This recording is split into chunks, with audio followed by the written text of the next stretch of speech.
Donald Trump, love him or loathe him, he's one of the most divisive figures of our time. He's been described as a brilliant populist, a disruptor, and even a master of media spectacle. So, how can we best understand him? Perhaps by looking at similar characters in literature. Literature is full of characters who embody traits like ambition, ego, charisma, and the desire for power, and some of them feel strangely familiar when you think about Trump. So, let's dive into some literary figures that shed light on why Trump is so divisive and what can we learn about leadership, power, and society from their stories.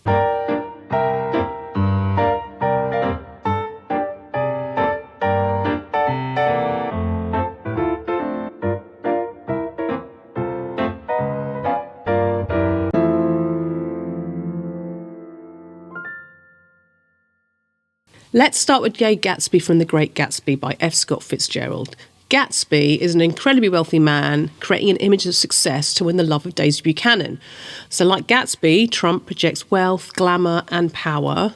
Gold-plated buildings, private jets, his name is on everything. It's all about creating an identity of success. But here's the twist.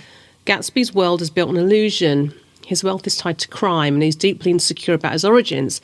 Trump's critics argue that his branding operates in a similar way. He focuses on spectacle, while critics question the reality of his claims. So what is the lesson? Charisma and showmanship can captivate, but they can also conceal flaws and insecurities. Leaders who thrive on image may struggle to address the deeper issues beneath their personas. Next up, Shakespeare's King Lear. Lear starts as a powerful ruler, but he demands flattery and loyalty from his daughters. When Cordelia refuses to stroke his ego, he banishes her, and chaos follows. Now, think about Trump's relationship with his allies. His demand for loyalty and how he lashes out at critics or dissenters feels eerily similar. So what is the lesson? Lear's downfall comes from putting his ego above reason, alienating those who genuinely care for him. And here's the warning. When leaders prioritise personal validation over sound advice, they risk creating instability for themselves and their followers. Now, let's talk about Victor Frankenstein from Mary Shelley's Frankenstein. Victor is this brilliant scientist who creates something extraordinary, a living being, but he fails to take responsibility for his creation and it spirals out of control. And Trump's critics might say that this mirrors his role in shaping modern populism. Trump didn't just lead a movement, he built one.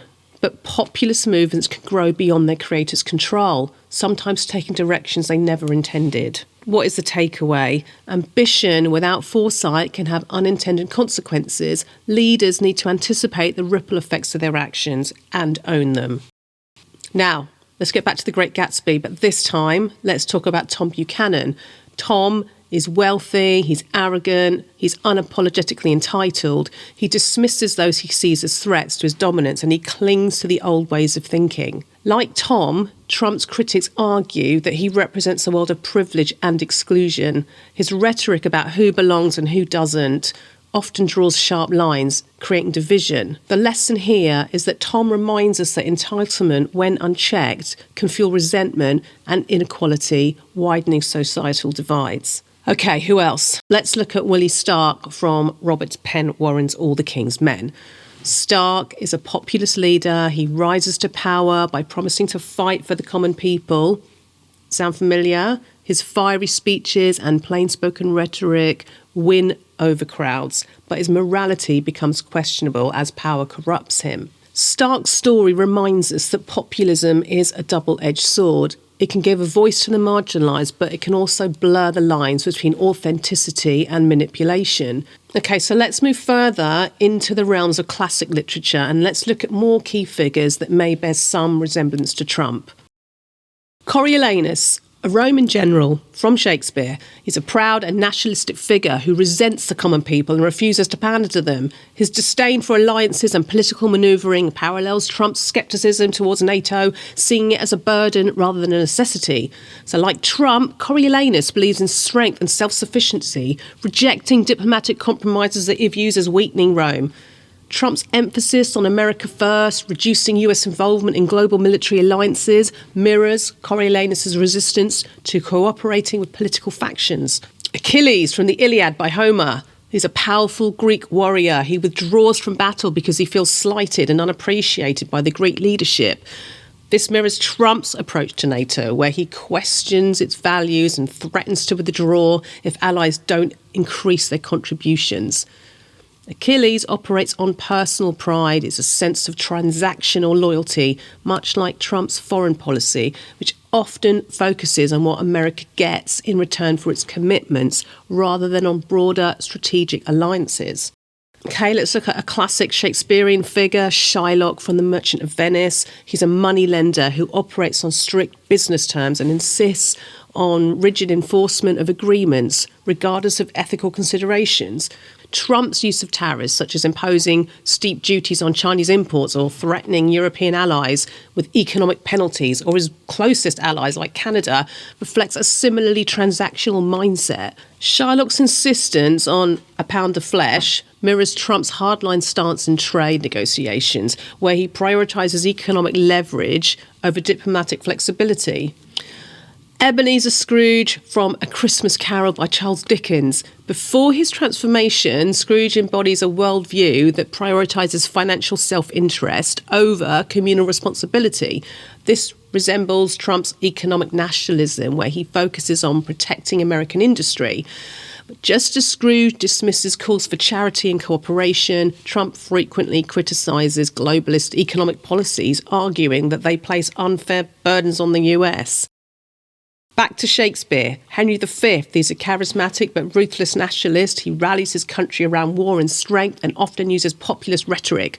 Trump's campaign speeches and his America First stance reflect Henry's approaches to patriotism and self-reliance. Henry V also challenges traditional alliances, much like Trump's repeated criticism of NATO and the European Union. All these literary figures reflect aspects of Trump's political philosophy. Prideful withdrawal from alliances, rejection of political compromise, and rigid economics.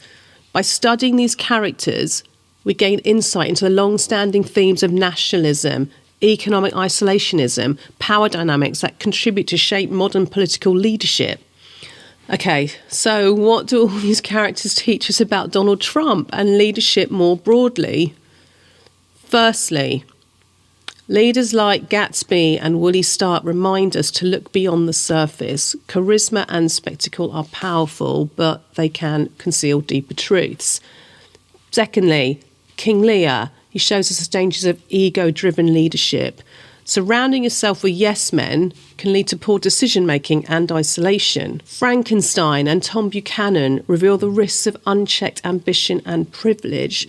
Leaders must take responsibility for the ripple effects of their actions and recognise the inequalities they perpetuate. Willie reminds us of the seductive power of populism. It's important to balance bold rhetoric with genuine accountability. And like Henry V and Coriolanus, Trump inspires loyalty but alienates opponents, showing that strength must be balanced with diplomacy. Shylock and Scrooge remind us that leadership isn't just about deals. Ethical considerations and alliances matter. Achilles and Coriolanus, they demonstrate that refusing to work with allies can lead to a leader's downfall. And finally, unlike Scrooge, Trump rarely admits fault. Great leaders learn from their mistakes and adapt, don't they? These characters and Trump himself reflect the society that shapes them. They hold up a mirror to our collective fears, desires, and frustration, and that's why literature is so valuable. It doesn't just entertain, it helps us understand the world and the people in it. Through literature, we can see history repeat itself. We can highlight character types that are often more complex than they first appear to be.